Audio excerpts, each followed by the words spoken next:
Hello everyone, and welcome to a new video on my channel. In today's video, I'm going to focus on my winter practice because in the past, since I've created my channel, I have done a summer deck video, an autumn deck video, and I do really enjoy doing these types of videos, and I realized I did not do one for the winter. And this one is going to be slightly different than the previous one in the sense that I'm not just going to present the decks that I have been using this winter and intend on continuing to use, but really focus more on what the practice has been like. And the main reason for that, and that's also a disclaimer, is that I am not currently acquiring any new decks. So all of the decks I'm going to present have already been presented in previous videos on my channel. So if the point is to see new decks, things you haven't seen for those of you that have already watched videos in my channel, then that won't be of interest to you. That being said though, I also wanted to say a big thank you to everyone that has subscribed and taken an interest and watched my previous video. I was really surprised at the amount of interest that that has been shown in that video, because I am not the most active on this channel. But yeah, it's been a great surprise, and I have been getting remotivated, and it's been so helpful. I am so happy that that this is in my life, and I think it's also what I want to share in this video. So without further ado, let's just go into the different types of practice I have been doing this winter for the past 2 months, and what I intend on doing until spring finally comes along. So I think we'll start with the most obvious. And the most obvious, which is something I also talked in my previous video, is the Tiger Tarot. To not have a proper title to talk about this deck and the practice I have with it. So I use this deck constantly, so it is there in my winter practice. I think also, instead of just showing the cards, since I show them all the time, I'll just have a little show of the current things that I have had with this deck. So I use this deck for anything and everything, really. So this one is kind of just a staple in my collection. I use it year-round, or at least that's what it's been since I've acquired it. And I use it a lot also when I have been able to connect during walks with nature, because it's my main deck to connect with my internal divine feminine or divine nature as well, like inside. Yeah, and I do also use it, in times where I'm just a bit more alarmed and in need of quick guidance. This is also the deck that I usually turn to, because I really understand clearly the message in the guidebook. So I don't struggle to get what the deck is telling me. For example, when I did pull those cards, and actually they are not in the right order, I would say I had a very concrete and very day-to-day question in my mind when pulling those cards, which was kind of like a really just, oh, is this gonna go the way I hope it's going to be going? And the cards kind of basically warned me a bit about the potential for the outcome that I did not want to actually happen. So it's kind of nice in the sense that it this deck is gentle in its messages, but it still tells you what you need to hear. And yeah, I'll keep it at that. Just, I think at some point people are going to be tired of hearing of this deck in the channel, but what can I say? It's just the main one I'm using. And now I'm going to get into really like a kind of newish winter practice. Or maybe I'll just mention that quickly first, that the main tool outside of tarot that I'm using a lot is a journal. I absolutely love journaling, and this one actually is a new one because I finished the old one and it started in December 2025.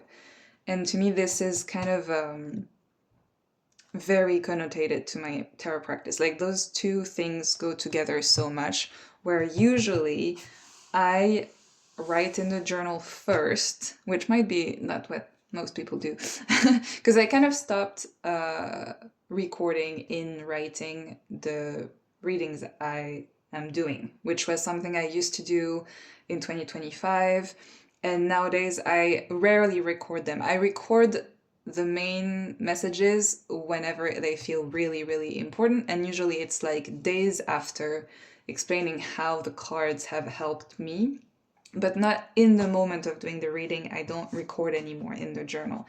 What I do instead is I write about my personal life and the feelings I've been having, the emotions, the realizations, the learnings by myself that I have had every day. Like, I write in this journal basically every day. And it doesn't have to be much, you know, sometimes I just write like a small paragraph, sometimes I have more things to say and I write more. So I write in this, and afterwards I go with one of the other tarot practice I've mentioned. So it could be the Tiger Tarot that I use after writing in this journal, and get the next kind of guidance for the next 24 hours. I would say, yeah, that the Tiger Tarot would be more at kind of this time frame level.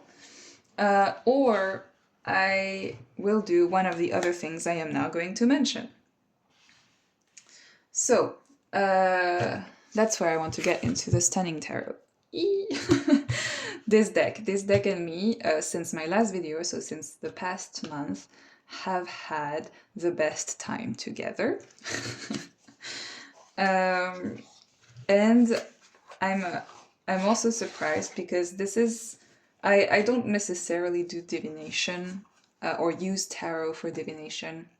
Usually I use it, like I said, since it's so related to my journal practice, to kind of help me think, basically, to help me see the big perspectives in what is happening to me in my life, and to be able to deal with it better, to be more wise, and to have more positive reactions, let's say, if I'm using very concrete and rational terms of what is happening in my life. I use tarot for that reason, kind of personal development. But I do like the magic of it. I do like, you know, when there are coincidences, or when it feels like the cards really understand what's happening, or things like that. And I'm not again gonna show all the cards. I'm just gonna show the latest reading I've had. But so this deck, and contrary to the rest of my practice, I am kind of using in a divinatory way. Because, as I have probably already said, this is a very difficult deck to understand because it's a Marseille-based deck, and the cards kind of follow a different system, whereas you can see swords are really related to water. Anyway, so the association that you might usually have with tarot and Rider-Waite-Smith kind of things are not really there. But still, I found the cards to have a lot of intensity in them, and that's what drew me to this deck in the first place. But usually when I pull the cards after journaling or something like that, I don't really understand what they mean. I don't really understand how is that supposed to help me. But then I just look at them. I somehow memorize them. And then for the next couple of days, I would say at least 3 days, I do not pull again any cards. I wait kind of until the cards make sense, and they always end up making sense. So this is kind of a new one. I just pulled those cards yesterday. So for now, they have started maybe to do a little bit of sense, because the previous cards I had pulled were the Temperance, so 4, the Four of Wands, and the Emperor. So I had 4, 4, 4. And yesterday I pulled them because I felt ready to move from the stage of the 4 that was so clear in the reading, and that was basically a moment of stability, of, taking time to wait and have the foundation be clear, kind of thing. And now I pulled the cards and I'm getting now kind of 5, and it's the 4, but it's the 4 of Swords, which is for me about the mind. And even in terms of how the 4 of Swords look in this deck, it is so peaceful that I kind of like this. Because one thing I will say, I'm getting really excited and passionate about my practice right now, is that even if I don't fully understand what the cards mean when I pull, I do feel like I already know if it means that it's gonna lead to a more positive outcome, to a thing in my life that's gonna make me more peaceful or happy, or like kind of a positive thing, or if on the contrary it's more a negative vibe I get from the cards, and then I understand it as a warning to be careful for the next couple of days, because the things that are going to happen are not going to necessarily bring me joy. They're going to be a bit more of obstacles to move through and learnings to have. I invite you to try it with maybe a deck you're struggling a bit in your collection, but that you really, really love. Is that you just pull the cards, you see how they make you feel in the moment, you memorize them, and then within the next week, max, I would say, for me at least, some of the cards come back to my mind after a certain event, and I'm like, aha, I have the aha moment. and it just makes me happy. So yeah, I really, really enjoy my practice with this deck, and I don't see it stopping soon, because the main thing that happens also after is that when I go and pull new cards, I form association with them. And I wish I could show you some examples from the cards, but I really don't want to actually touch the order of the cards or look at which order they are, because I'll admit I am feeling a bit of magic within the work I have with this deck, and I don't want to break the spell, kind of thing. All right, so that was it. So most important is the journaling. Then right now I'm very attached to the practice with the Stunning Tarot. I always have the Tiger Tarot as kind of like my backup in case something goes wrong, is kind of the thing. This practice is about doing a proper reading. Like, not to say that the two I've just presented are not proper readings, but this one is a more complex one, is a more general one, maybe with a longer time frame still, because I basically pull cards every day. I'm back to pulling cards every day, but it's never really the same deck. One day it will be the Tiger Tarot, one day it will be the time to renew the cards for the Stunning Tarot, and then one day I don't necessarily want to touch my other practice. I'm not done working with the Stunning Tarot. I don't really feel the pull towards using the Tiger Tarot. And so then I'm like, okay, let's do a general reading and see how it makes us feel, and see whenever we feel like pulling cards again with that. And funnily enough, recently I've gone back to my combo of the Divine Nature Oracle and the Smoke, Ash and Embers, even though I'm fully aware that in a month ago I was like, oh no, those are not winter decks, I don't feel like using them, blah blah blah. And now there's still a lot of snow outside, but I do feel like using them because this week I've had so many connections with nature, and out of all the decks in my collection, the Tiger Tarot and this combo are my main connection with nature. But I would say I'm presenting those two decks right now because there's the one I'm using now, but there could be, you know, the Herb Crafter's Tarot or the Hush Tarot with the Wild Chorus Oracle. Kind of those decks could be there instead. This is more like a, oh, okay, which deck in my collection I haven't used in a while and want to use now kind of practice. And I would like to actually go in details about the latest reading I've been doing with those two decks, just as a general reading also for you guys in case it helps you. So let me prepare that and we will do this right now. Okay, so let's do the little reading now that and the messages that I would like to share currently. And I'll unfold the cards in the order that I unfolded them when I did this spread. And first, I pulled one card from the Divine Nature Oracle, and I got this one, which is Remember Who You Are. And I'm going to read the message that is in the guidebook for this card. They say an elephant never forgets, and now is time to emulate her powerful spirit.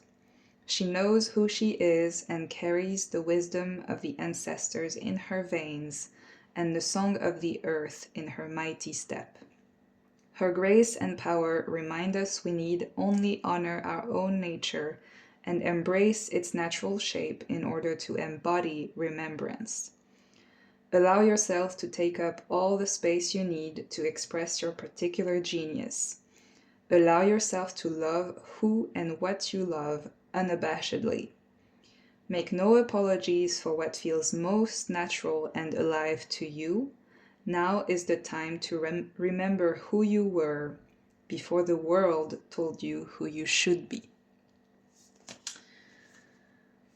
And to be honest, when I pulled this card, I was already feeling so heard. So I'm hoping this is the case for you too. And I think we already understand with this card that we've been a little bit in a rut of expectations from society, expectations from others, whereas deep inside you actually feel like you want to act differently and you want to act the way that you have always been. You know, like there's a bit this friction between your personality, maybe your sensitivity, your ability to feel emotions or to give to people, to be kind, to, to show who you are to the world, and then to not be accepted by that world in the way you portray yourself, like in a sense, and not necessarily accepted in a wrong way, but like just they don't understand it. They don't understand you. They don't understand why you act this way. They are kind of, a bit in this space of being not trusting that what you're giving is truthful, whereas it is. And so this card and this message is really a reminder to still be who you are and to still embrace who you are, even if it's not what society expects of the people in a general sense. And also, I think there is a clear also message here of the fact that maybe those things that you're giving to the world right now and that are not necessarily trusted are things that you have been since you were a child. That like the things that you want to express in your personality are things that you have been expressing since a child and maybe have been not accepted since you were a child. And this card is about setting them free. And to prove my point, the two cards that came with this card is the Three of Wands and the Seven of Swords. And so just on a personal note, with the Smoke, Ash and Embers Tarot, because this is not the only spread I've been doing with this deck, I keep a lot to have the Two of Wands, and now we have the Three of Wands, so we have finally moved one step further in the journey of the Wands. And I love this card. It's the very first time I pull it with this deck, and it has obviously this Rider-Waite-Smith meaning to it, where, you know, kind of like the setup to go on a journey, where the 2 was the preparation and then the 3 is like, okay, now I'm finally ready to go and do it. But we really have at the same time the amount of efforts it has been, where we kind of came out of this darkness and now we're looking at the sun and the hills and the freedom kind of thing, to be who we are. So this is the card that kind of goes really, and you see the elephant is kind of looking in that direction. So we need to, you know, allow ourselves to be ourselves, basically. And this will bring us the freedom that we're looking for. And we need to maybe let go, once again, based on the directionality here, let go of this mistrust that is plaguing a bit our society right now, and the cunning, that the guardedness, you know, that we might feel, and we might feel like we need to do in order to be accepted, or that others have towards us. Like, let's persevere in being who we are and who we have always been, and connect that way with our deepest self and our ancestors, maybe, which is also a message in this card. And so now I also always pull like the cards at the very top, and we've got the Seven of Cups and the Rewild Your Life above. And by above, I kind of associate it, maybe I'll show them to you a bit closer. I associate it with kind of external events, and then the below with deep internal things. And so external things, I think this is now a clear message that, because like the Seven of Cups is really about choosing all of those beautiful, nice things that the world offers to you.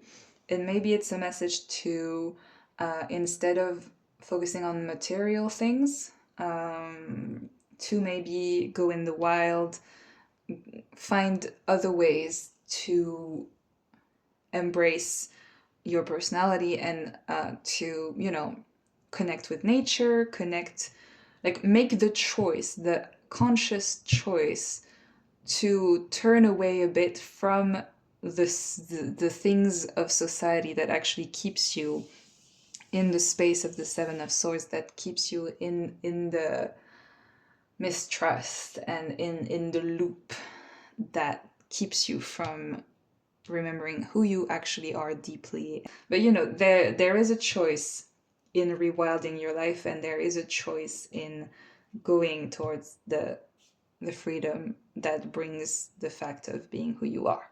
Ugh. I don't know if I'm very clear. And then below, we have Temperance.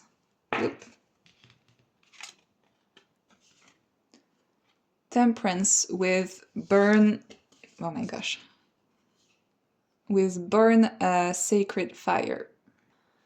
And like here again, very clearly, there's a need to purify, maybe internally, like to, you know, find back peace, find back purity, get out of like some kind of a internal like storm, you know.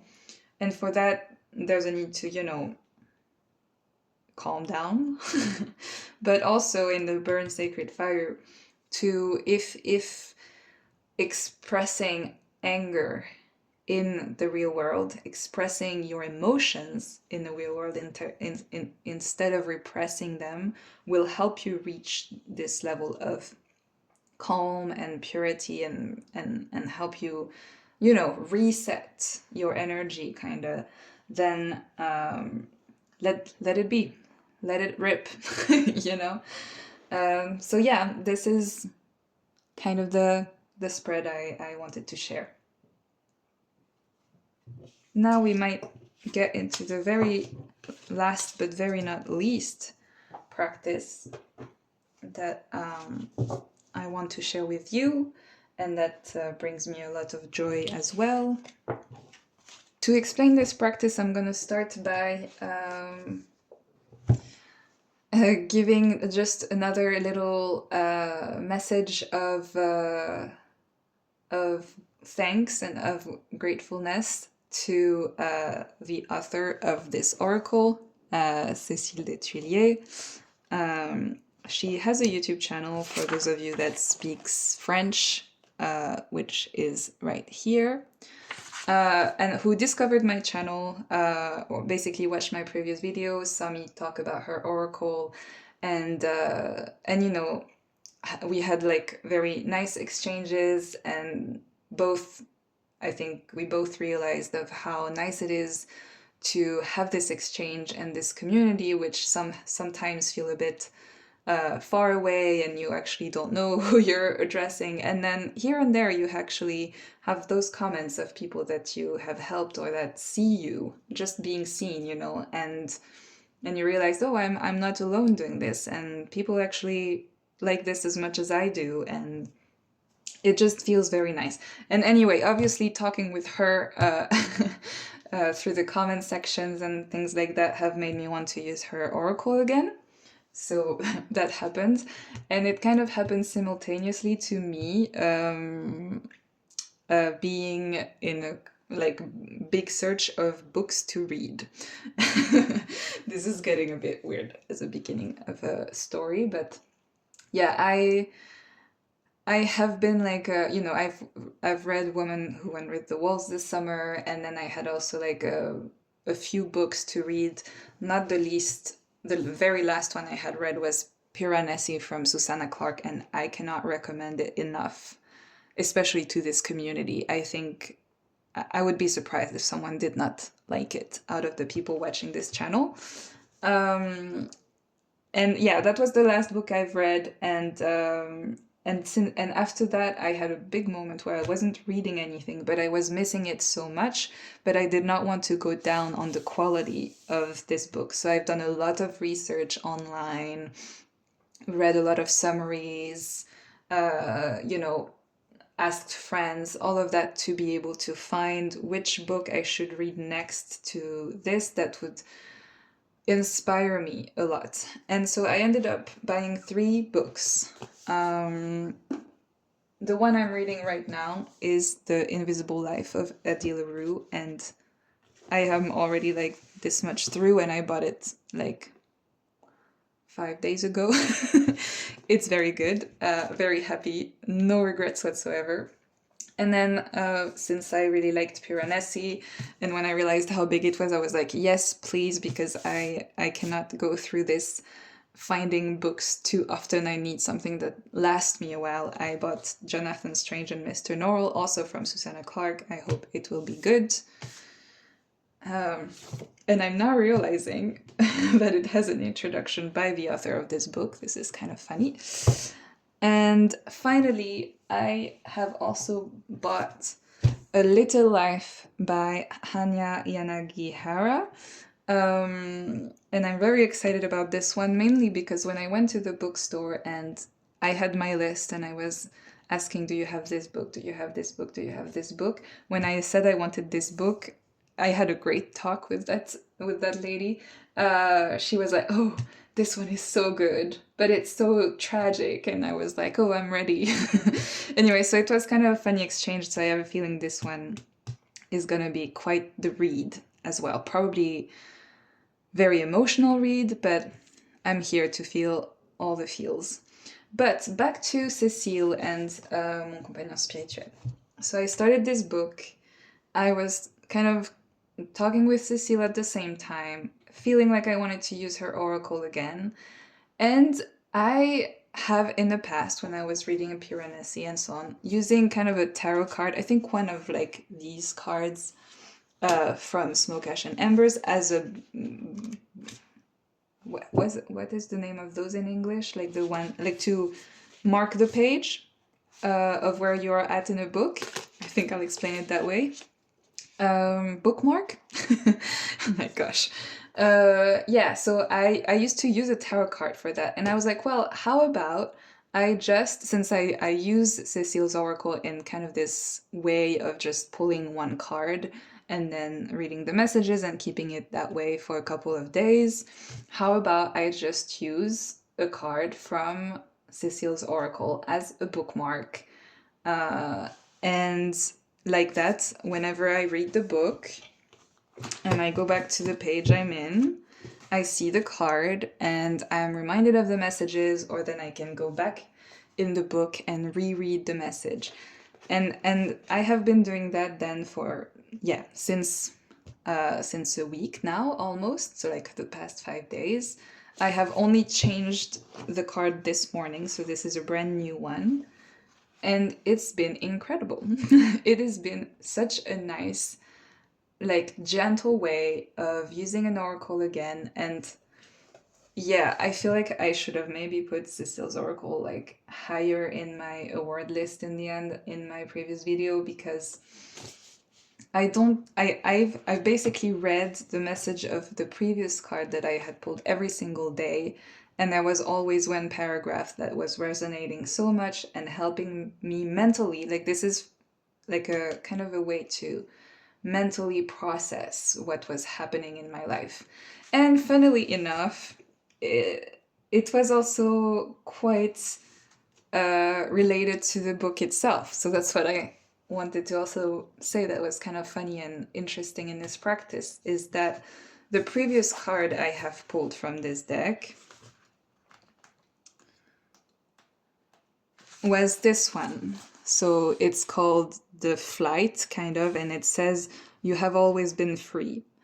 And then the whole beginning of the book is a lot about freedom as well. So it was kind of funny. And yeah, I'm very happy with this. I think I'm going to keep doing it for all of those books I've been reading. And so I would also invite you that if you are looking for a new way to use your oracles in a way that is not related to tarot practice and just, you know, kind of this gentle, easy, soft way, but that whenever you pick up a book that you are reading, you can just go back to the message on the card, but not overthink it either if that's not what you're after, even though I'll admit that I have been thinking a lot about the messages on these cards in particular, but it's just like such a different practice from the tarot that I've just presented, because those are more divinatory, they're more spiritual also, and this one was really this practice with the reading of the book